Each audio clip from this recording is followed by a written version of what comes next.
If there were a club ripe for the culling, not just from English rugby's top flight, but from existence itself, it was not obviously the one playing in front of a raucous crowd of 15,000 at the Madejski on Saturday.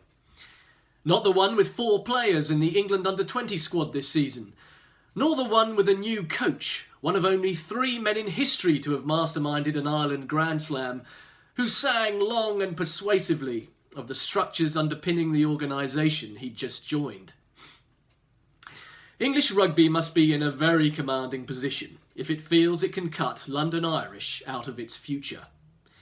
Yet the Times reported this week that those who move in English rugby's corridors of power have had their fill of relegation, finally coming down on the ring-fenced side of a debate that has never been settled since professional rugby began.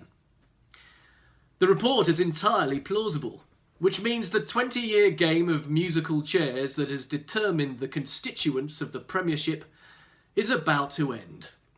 This time the music won't be resuming for whoever finds themselves on the outside. The talk is that this will be a temporary suspension, but that is indeed just talk. Once the fence is ringed, it will never reopen.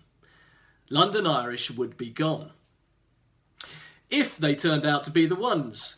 The adoption of this aggressive plan to cull one of the 13 shareholders in the Premiership is extraordinary, not just because it's expected to spell the end for a club who were almost English champions only 9 years ago, but also because it could spell the end for any of the others.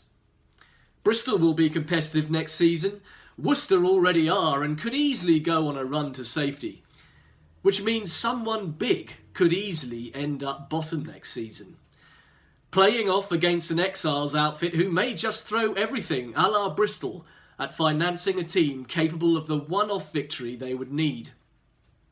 What an irony if, say, Bruce Craig's Bath ended up that club.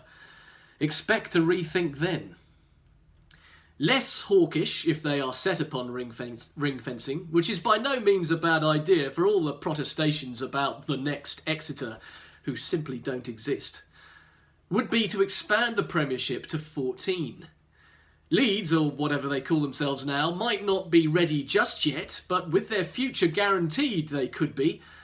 And if anyone wants a model for how a 14-team league can fit into the current season, those Celts are showing the way again with the 2-conference system of the Pro 14. The blood of London Welsh is fresh on English rugby's hands, and London Irish themselves are nourished by traces of that of Richmond and London Scottish before them. Do we really have the stomach for more? The loss of Irish, the fruits of whose academy are scattered liberally across the Premiership, would be galling. A grisly quartet for the southwest of London.